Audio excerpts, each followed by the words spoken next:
Siapa pemuda di zaman sekarang bisa seperti Nabi Yusuf alaihissalam? Subhanallah. Jangankan digoda sama perempuan cantik, sama perempuan pas-pasan aja KO dia. Apalagi kata orang, ya, rumput tetangga lebih hijau. Benar. Istri kita cantik ya, kita lihat perempuan mungkin kurang cantik, tapi setan membuat menghiasi seakan-akan perempuan yang kurang cantik itu lebih cantik daripada istri kita. Padahal istri kita lebih cantik. Sehingga kita lihat lebih cantik perempuan daripada istri kita. Apalagi kalau ternyata lebih cantik dari istri kita. Lebih bahaya lagi. Jadi luar biasa ya. Tapi ada cerita. Ini cerita di kejadian di Universitas Islam Madinah. Saya diceritain sama kawan saya. Saya tidak menghadiri kejadian tersebut, tapi saya diceritain oleh kawan saya orang Libya. Jadi kita di Madinah, orang-orang tinggal sekamar, satu kamar 3 orang, ada 4 orang, dan biasanya dicampur. Nggak boleh Indonesia semuanya, enggak. Kalau Indonesia semuanya nanti bahasa Arab tidak berkembang, ngomongnya Indonesia terus ya. Jadi dicampur. Saya dulu tetangga saya satu kamar itu dikasih petak-petak, tetangga saya orang Afrika sama orang Bangladesh ya. Terkadang ganti tetangga orang Sudan dan macam-macam. Nah, ada suatu ruangan di situ kamar. Kebetulan di situ ada Afrika satu kamar dengan orang Rusia. Dan kita belajar di sana 9 bulan. 9 bulan nanti baru libur 3 bulan. Saya waktu sudah berkeluarga. Jadi saya pergi di Madinah, kemudian saya belajar 9 bulan. Sedih luar biasa meninggalkan istri 9 bulannya. Antum tidak merasakan. Nanti setelah itu 3 bulan baru saya ketemu istrinya. Nanti setelah 3 bulan lagi happy-happynya, balik lagi 9 bulan. Berat. Terus saya pulang lagi 3 bulan, sudah punya anak. Alhamdulillah. Masya Allah. Nah, kadang-kadang saya mau telepon istri, zaman dulu orang tidak punya telepon. Telepon harus pakai wartel dan itu mahal. 1 menit 14 real dulu. Bayangkan, duit kita berapa 1 menit 14 real. Supaya murah, saya bangun tengah malam, jam 2 saya telepon. Bukan buat sholat malam, buat telepon istri. Kenapa? Karena kortingannya 50%. Jadi intinya ini sekedar intermezzo aja. Kemudian intinya, satu kamar ini ada Afrika, ada Rusia. Biasa kalau kita mau pulang, kita beli oleh-oleh buat istri. Saya biasa belikan abaya, belikan cadar, beli macam-macam buat istri 3 bulan libur. Nah, orang Rusia ini sekamar dengan orang Afrika. Orang Rusia ini dia pingin pulang, maka dia beli oleh-oleh buat istrinya. Belilah dia cadar dan baju abaya. Rupanya dia pakai di kamar. Dia tes. Rusia, mungkin jenggot panjang sekali ya tes. Pakai tes, dia pakai cadar. Dia lagi pakai baju cadar, tahu-tahu temannya Afrika datang. Maka dia goda, bercanda dia. Si Afrika ketakutan. Lah, enggak katanya. Masya Allah, Yusuf Afrika. Sampai sebagian teman menggelarinya Yusuf Afrika. Dia lari ketakutan. Masya Allah, ada di zaman sekarang. Ya. Luar biasa. Jadi para hadirin hadirat yang mati Allah Subhanahu wa taala, sabar meninggalkan kemaksiatan di zaman sekarang tidak mudah. Berat.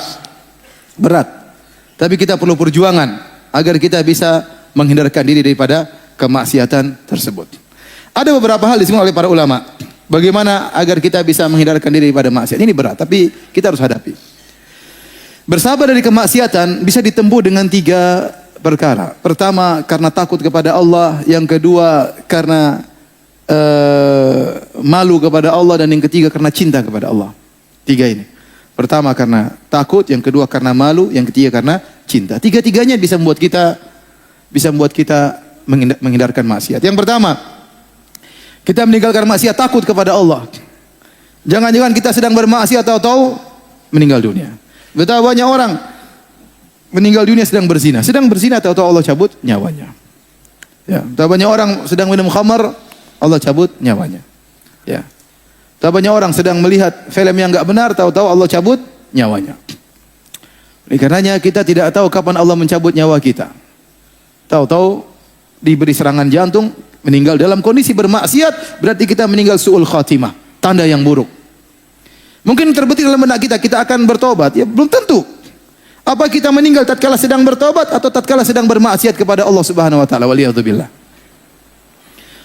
Nabi SAW Allah mengatakan, "Qul inni akhafu in asaitu rabbi adzab yaumin azim." Katakanlah wahai Muhammad, Inni akhafu in asaitu rabbi adzab yaumin azim. Katakanlah Muhammad, aku takut kepada Rabbku dengan azab yang pedih kalau aku bermaksiat kepada Allah Subhanahu wa taala.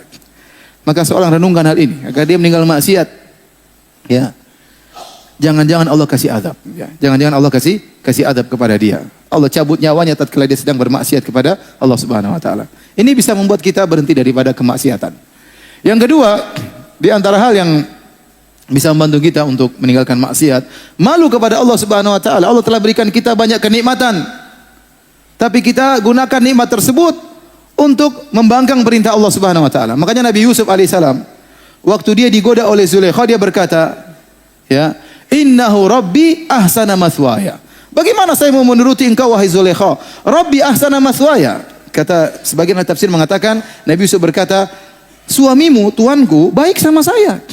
Bagaimana saya mengkhianati istrinya? Atau maksud Nabi Yusuf, Allah baik sama saya, betapa banyak kenikmatan. Bagaimana saya membangkang Allah dengan berzina dengan engkau?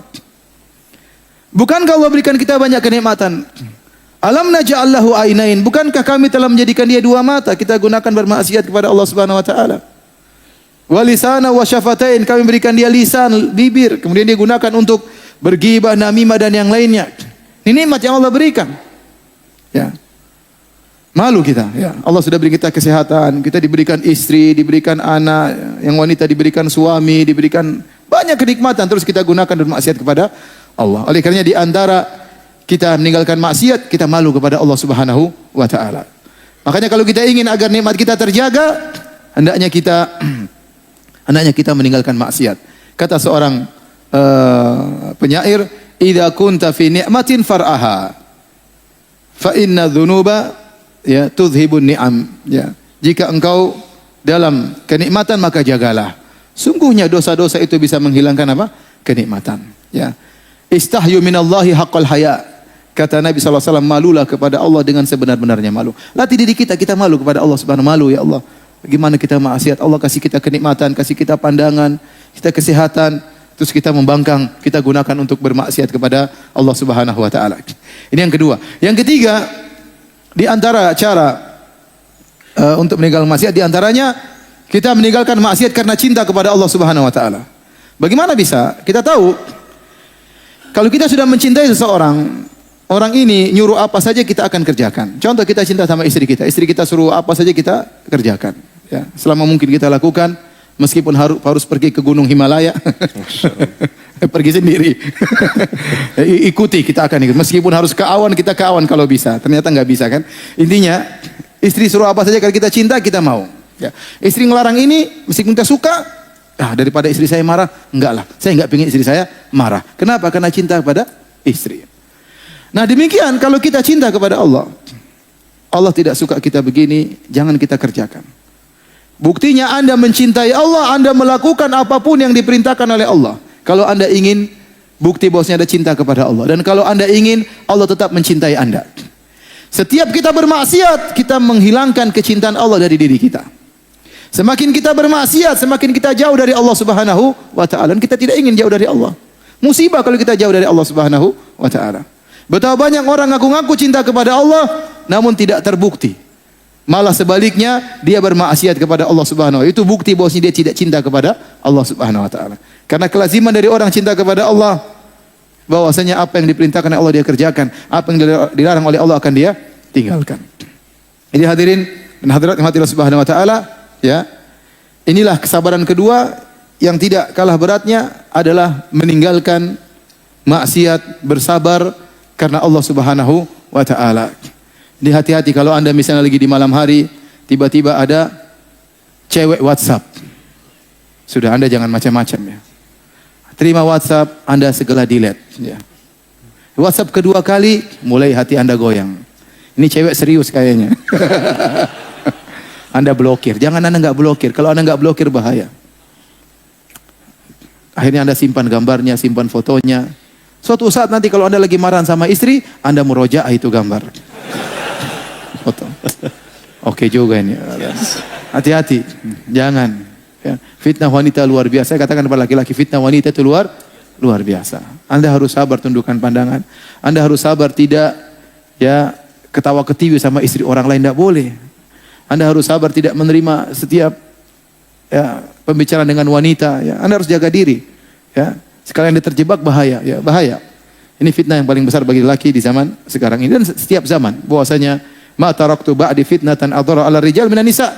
Tidak ada fitnah yang aku tinggalkan lebih besar bagi lelaki seperti fitnah apa? Wanita. Apalagi di zaman sekarang ini. Di mana-mana wanita dijadikan bahan iklan. Iklan apapun ada perempuan. Iklan odol ada perempuan. Iklan mobil ada perempuan. Iklan motor ada perempuan. Iklan HP ada perempuan. Ya, HP-nya kecil, perempuannya apa? Gede. Ya. Itu yang jadi memang susah ya. Tapi ya kita harus bersabar. Ya, bersabar. Taib. Yang ketiga, inilah sabar yang sering dipahami oleh orang. Sabar menghadapi musibah. Sabar menghadapi apa yang tidak disukai. Padahal namanya ujian itu bukan cuma musibah saja. Makanya tadi saya sebutkan di awal pengajian Allah Subhanahu wa taala berfirman, "Kullu nafsin dha'iqatul maut wa nabluukum bisyarri wal khairi fitnah wa ilaina turja'un." Kata Allah Subhanahu wa taala, ya, setiap yang bernyawa pasti merasakan kematian. Dan kami menguji kalian dengan keburukan dan kami uji kalian dengan kebaikan. Keburukan maksudnya apa? Seperti disempitkan harta, seperti sakit, ya, ini contoh keburukan. Seperti dizolimi oleh orang, ini ujian keburukan. Namun di sana juga ada ujian kebaikan. Allah sebutkan fitnah. Fitnah dalam bahasa Arab artinya ujian. Ujian kebaikan, contoh diberi harta yang banyak, contoh diberikan kesehatan, tubuh yang bugar, contoh diberikan jabatan. Ini semua adalah ujian. Ya. Sebagaimana kita bersabar menghadapi ujian yang ini, kita juga harus bersyukur menghadapi ujian kenikmatan. Ya. Jadi dua-duanya merupakan ujian. Ujian kesabaran, ujian kesusahan, dan ujian kesenangan. Ya. Tapi tentunya memang kalau kita disuruh milih, kita lebih milih diuji dengan apa? Kekayaan atau dengan kemiskinan? Disuruh milih apa? Uji dengan kekayaan atau kemiskinan? Kekayaan, ya. Itu sudah otomatis ya. Senang jadi miskin bersabar atau kaya bersyukur? Kaya bersyukur, ya. Itu sih maunya kita, tapi pinginnya kaya seperti Nabi Sulaiman, ya. Kaya nanti mati masuk surga. Nabi Sulaiman enak, kaya raya, raja, istri banyak, mati masuk apa? Surga. Namun sering tidak demikian, ya. Tidak sesuai dengan keinginan kita. Tapi intinya dia sedang berbicara tentang sabar tatkala terkena musibah yang tidak kita sukai. Ingatlah para hadirin hadirat yang dirahmati oleh Allah Subhanahu wa taala, bahwasanya seorang semakin beriman, semakin tinggi ujiannya. Ibarat pohon semakin tinggi, semakin diterpa oleh angin. Oleh karenanya orang yang paling berat ujiannya adalah orang-orang yang semakin beriman. Kata Nabi SAW, "Asyaddun nasi bala'an al-anbiya." Orang yang paling berat ujiannya adalah para nabi. Tsumma salihun, kemudian orang-orang saleh. Tsummal amsal fal amsal, kemudian selanjutnya dan selanjutnya. Yubtala rajulu ala qadri imanihi, seorang diuji berdasarkan tingkatan imannya. In kana fi imanihi salabatun zida fi balaihi. Kalau ternyata imannya kokoh waktu diuji, Allah tambah lagi ujiannya. Wa in kana fi imanihi riqatun khufifa anhu. Tatkala diuji imannya lemah, Allah turunkan level ujiannya. Idza ahabballahu qauman ibtalahum. Kata Nabi, jika Allah mencintai sebuah kaum, Allah akan uji mereka. Ya. Jadi iman sesuai dengan ujian sesuai dengan kadar keimanan. Makanya kalau antum tanya siapa orang paling diuji, Nabi Muhammad SAW. Ujiannya luar biasa. Saya ceritakan sebagian ujian Nabi SAW. Biar antum tahu bahwasanya masuk surga tidak semudah yang dibayangkan. Perlu perjuangan. Nabi SAW lahir dalam kondisi yatim. Sudah nggak punya bapak. Kemudian dia dipelihara di Taif bersama ibu susuannya. Kemudian diambil lagi oleh ibunya. Pisah dari ibunya. Kemudian baru tinggal sama ibunya. Ya. Sampai dia berumur 6 tahun. Waktu dia umur 6 tahun, ya lagi sayang-sayangnya kepada ibunya. Dia baru bertemu dengan ibunya 2 tahun. Karena dia tinggal di Taif sampai 4 tahun. Rasulullah SAW 2 tahun mau diambil sama ibunya. Halimah Sa'diyah melarang, jangan. Karena waktu Nabi bersama dia banyak keberkahan. Akhirnya ditahan sampai 4 tahun. Setelah 4 tahun baru diambil oleh ibunya. Kemudian ditinggal bersama ibunya. Lagi dia sayang-sayang sama ibunya. Suatu hari ibunya pergi ke kota Madinah. Mengunjungi kerabatnya, kemudian pulang menuju kota Mekah. Di tengah perjalanan suatu tempat namanya Abwa, ibunya meninggal di situ, sakit kemudian meninggal dunia. Bayangkan si kecil Muhammad SAW melihat ibunya sakit sampai meninggal. Ini ujian luar biasa dan dia dalam kondisi sendiri. Ibunya tidak meninggal di Madinah tempat kerabatnya, atau tidak meninggal di Mekah tempat om-omnya. Seandainya meninggal di Mekah tentu omnya akan datang, om-omnya akan datang memeluk dia. Seandainya meninggal di Madinah, mungkin kerabatnya akan datang. Lagi safar di tengah perjalanan meninggal dunia. Abwa, umur 6 tahun lihat ibunya sakit sampai meninggal, tidak ada keluarga sama sekali. Bayangkan bagaimana beratnya ujian Rasulullah SAW. Kemudian Rasulullah SAW tinggal bersama kakeknya sampai 8 tahun, kemudian tinggal bersama pamannya Abu Talib. Abu Talib seorang yang miskin. Sehingga Nabi SAW di antara kegiatannya mengembalakan kambing, membantu pamannya. Masih kecil Nabi kerja mengembalakan kambing, kambing milik orang, dapat kororit, sedikit upah untuk dia bantu pamannya. Kemudian akhirnya Rasulullah SAW pada usia 25 tahun menikah dengan seorang wanita, Khadijah radhiyallahu taala anha. Kemudian Nabi tinggal bersama Khadijah selama 25 tahun. Betapa cintanya Nabi kepada Khadijah sampai Nabi berkata, "Inni qad ruziktu hubbaha." Aku telah dianugerahi oleh Allah mencintai Khadijah. Kenapa Nabi begitu cinta sama Khadijah? Karena Khadijah wanita sangat soleha, istri sangat soleha. 25 tahun tidak pernah angkat suara di hadapan Nabi SAW. Apakah ada istri yang seperti zaman now? Ya. Tidak pernah angkat suaranya. Ya. Kalau ada saya kasih HP. Ada yang istrinya nggak pernah angkat suaranya? Luar biasa, 25 tahun tidak pernah angkat suaranya. Selalu sayang kepada Nabi. Teman curhat Nabi. Nabi di luar dimaki-maki sama orang musyrikin. Dituduh orang gila, dituduh penyihir, dituduh dukun, dituduh majnun, dituduh macam-macam pembohong. Padahal Nabi dari, kalau kita katakan dari nasab yang sangat tinggi. Tetapi dituduh dengan tuduhan tidak. Dia butuh teman curhat. Di mana? Di rumahnya Khadijah radhiyallahu taala anha. Ini Nabi sangat cinta kepada Khadijah. Bagaimana patuhnya Khadijah waktu Nabi SAW pertama kali dapat wahyu. Nabi SAW tiba-tiba hubiba ilaihi al-khala. Rasulullah SAW ingin bersendirian. Maka dia minta izin sama istrinya, ingin berkhulwat pergi ke Gua Hira, minta bekal. Istrinya enggak, tanya macam-macam. Mas, udah sini aja mas, nang kene wae mas. Lapor sana jauh-jauh naik gunung 600 meter ngapain mas? Enggak, dia bikinkan bekal, dia kasih sama Nabi SAW, Nabi pergi, bayangkan. Nabi naik sampai di atas, Nabi berdiam sana berhari-hari, bekal habis, Nabi pulang lagi. Minta bekal lagi, Khadijah bikin lagi, subhanallah. Selamat jalan suamiku, pergi lagi, bekal habis, pulang lagi, minta kasih lagi, enggak protes. Subhanallah. Ya. Kemudian sampai akhirnya Nabi di Gua Hira, kemudian malaikat Jibril datang memeluknya, melepasnya meluknya, Nabi ketakutan. Sampai Nabi gemetar, Nabi pulang dari gunung ketakutan ketemu istrinya. Nabi berkata langsung, Zammiluni, selimuti aku wahai istriku. Khadijah juga tidak banyak ngomong, langsung ambil selimut. Subhanallah. Tidak mengatakan, "Napa dulu mas? Tunggu dulu mas. Apa ada mas? Tunggu mas, sebentar mas. Tunggu dulu. Saya kan sudah bilang, ngapain ke sana? Coba begini akhirnya. Makanya nurut sama istri." Jangan bilang gue banget ya, jangan. Jadi bayangkan luar biasa. Ambil selimut selesai. Setelah Nabi tenang baru Nabi ngomong sendiri. Laqad khasyitu ala nafsi. Tempat curhatnya. Aku khawatir suatu keburukan menimpa pada diriku. Apa Khadijah? Kata Khadijah menenangkan suaminya. Kallafallahu abshir la yukhzikallahu abada. Demi Allah sekali-sekali Allah tidak akan menghinakan engkau wahai suamiku. Subhanallah. Menenangkan apa? Hati suaminya. Harusnya perempuan seperti itu. Sebagian suami kalau pulang dari kantor ngomel sama istrinya. Itu istriku, sayangku. Itu teman di kantor yang kurang ajar. Siapa? Abu Fulan tuh kurang ajar banget. Dia sering nyakiti hati saya. Harusnya istrinya bilang, sabar mas. Istrinya bilang, iya istrinya juga sama itu mas. Diprovokasi. Jadi mau saya, ini saya ingin menggambarkan bagaimana cintanya Nabi kepada Khadijah. Di saat-saat dia lagi diintimidasi oleh orang musyrikin. Sekitar 3 tahun sebelum hijrah. Itu puncak-puncaknya. Kaum musyrikin mengintimidasi Nabi SAW. Keras terhadap sahabat. Di saat puncak-puncaknya Nabi sedang dalam kesulitan, istri yang dia cintai meninggal dunia. Bayangkan. Bagaimana Nabi begitu sedih. Sampai para ulama menamakan tahun tersebut dengan tahun kesedihan. Tidak lain karena Nabi SAW mengalami kesedihan istrinya meninggal. Kemudian tidak lama pamannya, Abu Talib yang selama ini membela dia juga meninggal dunia. Ini ujian Nabi SAW. Nabi SAW punya anak 7. 6 dari Khadijah, 1 dari Maria. Semuanya meninggal di zaman Nabi kecuali satu Fatimah. Fatimah radhiyallahu anha meninggal 6 bulan setelah wafatnya Nabi SAW. Yang lainnya meninggal di zaman Nabi. Bayangkan seorang diuji dengan anaknya meninggal satu persatu.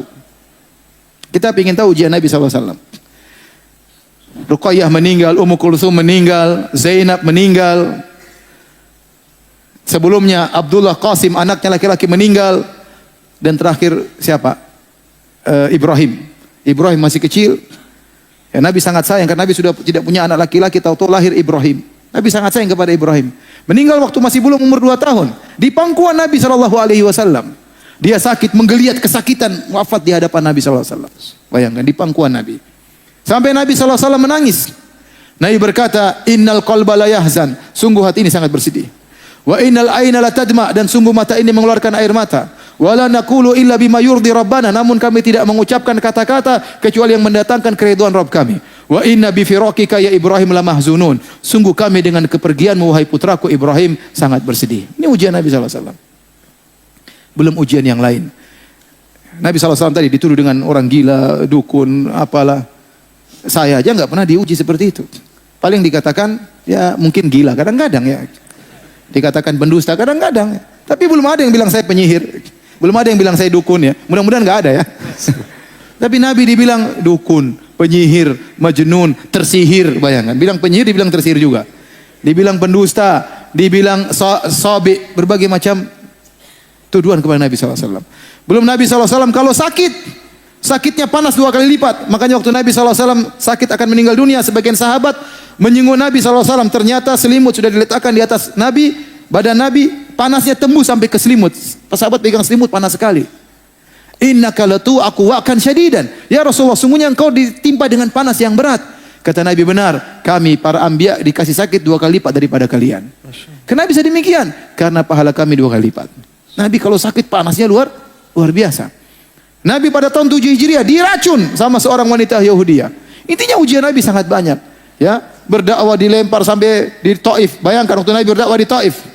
Nabi waktu keluar dari Taif dihina oleh orang-orang Taif. Bagaimana menghinanya? Dihadirkan anak-anak kecil sama orang gila menyambut Nabi keluar dari Taif. Kemudian dilempari sama kerikil. Itu cara mereka menghinakan seseorang. Sementara Nabi adalah cucu dari penguasa kota Mekah, cucunya Abdul Muttalib. Dihinakan seperti itu. Mereka tahu ini cucunya Abdul Muttalib. Nasabnya tinggi. Bukan diusir begitu saja, bukan orang yang disuruh anak kecil sama orang gila ngelempar. Ini penghinaan kepada Nabi. Nabi berjalan. Nabi tatkala perang Uhud sampai terluka, sampai darahnya keluar dari pipinya, sampai giginya patah, sampai Fatimah radhiyallahu anha ingin mencuci darah dari pipi Nabi, tidak berhenti-berhenti, sampai akhirnya ada suatu yang tumbuhan dibakar baru dimasukkan dalam lubang di pipi Nabi sallallahu alaihi wasallam baru berhenti darah. Jadi ujian sangat banyak ya. Ini menunjukkan bahwasanya seorang beriman semakin tinggi imannya, semakin banyak ujiannya. Makanya Imam Syafi'i rahimahullahu taala punya satu syair yang menunjukkan dia banyak ujian. Meskipun dia tidak ungkapkan ujiannya apa, tapi dia berkata dalam syairnya, mihanuz zamani katsiratun la tanqadi wa sururuhu ya'tika kal a'yadi. Sungguhnya ujian kehidupan zaman ini datang begitu banyak silih berganti, tidak berhenti-berhenti. Adapun kesenangan datang sesekali seperti hari raya. Hari raya cuma sekali-sekali. Ini menunjukkan Imam Syafi'i diuji dengan ujian yang sangat banyak. Rahimahullahu ta'ala. Oleh karenanya para hadirin dan hadirin Allah Subhanahu wa taala, seorang ya beriman pasti diuji. Tidak mungkin dia tidak diuji, ya. Pasti diuji, ya. Dengan ujian yang Allah kehendaki bagi dia dalam rangka untuk mengangkat derajatnya atau dalam rangka untuk menghapuskan dosa-dosanya. Maka pada kesempatan kali ini saya akan menyebutkan beberapa perkara yang kita semoga bisa bersabar tatkala diberi ujian oleh Allah Subhanahu wa taala, ya. Perkara-perkara tersebut, yang pertama, kalau kita dikenai musibah oleh Allah Subhanahu wa taala, kita harus yakin bahwasanya musibah ini sudah ditakdirkan oleh Allah. Sudah dicatat di Lauhil Mahfuz. Kata Nabi sallallahu alaihi wasallam, "Innallaha kataba maqadir al-khalaiq qabla an yakhluqa samawati wal ardi bi 50,000 sanah." Sungguhnya Allah telah mencatat takdir seluruh makhluk 50.000 tahun sebelum Allah ciptakan langit dan bumi. Tidak mungkin kita terhindar dari musibah tersebut. Kata Nabi SAW, "Wa ma asabaka lam yakun liyukhti'ak." Kalau ada sesuatu yang menimpamu tidak mungkin meleset darimu, tidak mungkin kau bisa menghindar. "Wa ma akhta'aka lam yakun liyusibak." Kalau ada yang tidak mengenaimu tidak akan mengenaimu. Ya, jadi kalau sudah ditakdirkan oleh Allah musibah ini pasti terjadi, nggak mungkin kita menghindar, nggak mungkin kita menghindar. Tahu-tahu ternyata kita dizalimi orang, tahu-tahu mobil kita dicuri orang, ini sudah ditakdirkan. 50.000 tahun bukan sebelum kita diciptakan, sebelum Allah menciptakan langit dan bumi sudah ditakdirkan si fulan pada hari ini mobilnya dicuri. Kalau antum pulang ke rumah, tahu-tahu istri antum ngomel-ngomel, antum bilang sudah ditakdirkan. 50.000 tahun sebelum Allah menciptakan langit dan bumi, memang ditakdirkan kau ngomel sama saya. Sudah ditakdirkan, sudah ente tenang. Enggak terlalu marah-marah, udah ditakdirkan, sabar. Enggak mungkin kita menghindar dari takdir tersebut. Namun jangan disalahpahami. Bukan berarti kalau kita bersabar kita pasrah, ini salah paham. Kita terkena musibah, kita berusaha menghadapi musibah tersebut. Contoh, kalau kita sakit bukan berarti pasrah, berobat. Tadawu ibadallah, berobatlah kalian. Makanya sabar itu bukan sama dengan pasrah, bukan. Sabar itu nerima takdir Allah, tidak protes, namun berusaha cari solusi, itu sabar. Makanya Allah mengatakan kepada Nabi Muhammad SAW, wasbir kama sabara ulul azmi minar rusul. Bersabarlah engkau wahai Muhammad, sebagaimana para rasul ulul azmi. Nah, azm dalam bahasa Arab itu tekad. Nah, para rasul disifati oleh Allah dengan dua, sabar dan ulul azm. Sabar dan pemilik tekad yang kuat. Kata para ulama itu dalil bahwasanya sabar itu bukan menghilangkan tekad. Orang bersabar terkena musibah, dia berusaha cari solusi. Kalau dia dapati istrinya akhlaknya buruk, bukan kemudian dia pasrah. Dia berusaha dakwah istrinya, dia ajak ke pengajian, dia nasihati. Tapi kalau istrinya ngomel, ya dia sabar. Sabar. Sudah tercatat 50.000 tahun sebelum Allah ciptakan langit dan bumi. Sama kalau suaminya jahat atau sering menyakiti, sudah ditakdirkan, mau diapain? Tapi bukan berarti kita pasrah. Kita pasrah terhadap takdir Allah, tapi kita berusaha mencari solusi. Ini yang pertama. Kalau kita beriman dengan takdir, perkara lebih ringan. Orang mencaci maki kita, orang menghina kita, orang tuduh kita dengan tuduhan yang tidak-tidak, mau diapain? Sudah ditakdirkan. Tidak bisa kita menghindar. Ma asabaka lam yakun liyukhti'ak.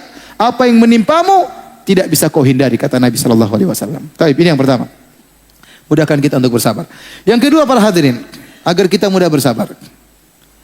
Yakinlah bahwasanya segala musibah yang menimpa kita, kalau kita bersabar menghadapinya, kita akan mendapatkan dua kemuliaan. Pertama, dosa-dosa kita dikurangi. Yang kedua, derajat kita ditinggikan. Tidaklah musibah menimpa kita ini kecuali akibat ulah perbuatan kita. Kata Allah Subhanahu wa taala, "Wa ma asabakum min musibatin fabima kasabat aydikum." Tidak ada musibah yang menimpa kalian, musibah apapun kecuali akibat ulah perbuatan kalian. Sampai ulama mengatakan semuanya. Ente gelisah, ente sedih, Anda ketakutan, apa saja musibah, sampai musibah kecil yang menurut kita ringan itu musibah. Itu semua karena dosa-dosa. Makanya Nabi SAW bersabda, "Ma yusibul mu'min min wasabin wala nasabin wala hammin wala hazanin wala ghammin wala adhan wala syauka yushakuha illa kafarallahu bihi khatayahu." Kata Nabi SAW, tidaklah sesuatu pun menimpa seorang mukmin. Apakah dia sakit? Sakit ini akibat dosa-dosa kita. Makanya Nabi SAW pernah bersabda, la tasubbul humma, jangan kalian mencaci maki demam. Fa innaha tudhibul khataya kama yudhibu al-kir khabathal hadid. Karena sungguhnya demam itu bisa menghilangkan, menggugurkan dosa-dosa sebagaimana alat pandai besi menghilangkan karat dari besi. Jadi sakit itu kalau kita sabar mengurangi dosa-dosa kita. Sabar yang penting. Kata Nabi, tidaklah menimpa seorang mukmin kecuali akan menghapuskan dosa-dosanya, baik sakit atau letih, bahkan letih. Wala hazanin, kesedihan tentang masa lalu. Teringat terus enggak hilang-hilang, sedih terus kesedihan hati, ini menghilangkan dosa-dosa. Wala hammin, kekhawatiran tentang masa depan, nanti bagaimana, kekhawatiran tentang ekonomi, tentang kesehatan, tentang rumah tangga, kekhawatiran. Ini juga kalau kita menghadapi dengan sabar, menghilangkan dosa-dosa. Ya, kemudian apa? Wala ghammin, kegelisahan. Subhanallah, kata sebagian ulama, terkadang Anda bersyukur, tiba-tiba Anda gelisah. Ada apa gelisah? Tidak tenang. Itu cara Allah membersihkan dosa-dosa dari Anda. Anda tidak dimiskinkan oleh Allah, tidak dimiskinkan, Anda tidak dijadikan anak Anda meninggal dunia, cuma dikasih kegelisahan. Itu sebenarnya menghilangkan apa? Dosa-dosa. Kemudian wala adzan, tidak ada gangguan dari orang lain. Mungkin orang maki-maki, orang mencaci maki, orang menghina, orang mengambil harta kita, merebut harta kita, ya. Wala syauka, bahkan duri yang mengenainya kecuali akan menghapuskan dosa-dosanya. Ini dalil bahwasanya segala musibah yang menimpa kita akan menghapus dosa-dosa kita. Dengan syarat ikhwan, kita bersabar. Karena kata para ulama, musibah yang menimpa kita ini tidak serta-merta akan mengangkat derajat kita, menghapuskan dosa-dosa kita. Tidak serta-merta. Akan bisa menghapuskan dosa dan mengangkat derajat kalau kita bersabar. Kalau kita bersabar. Ya.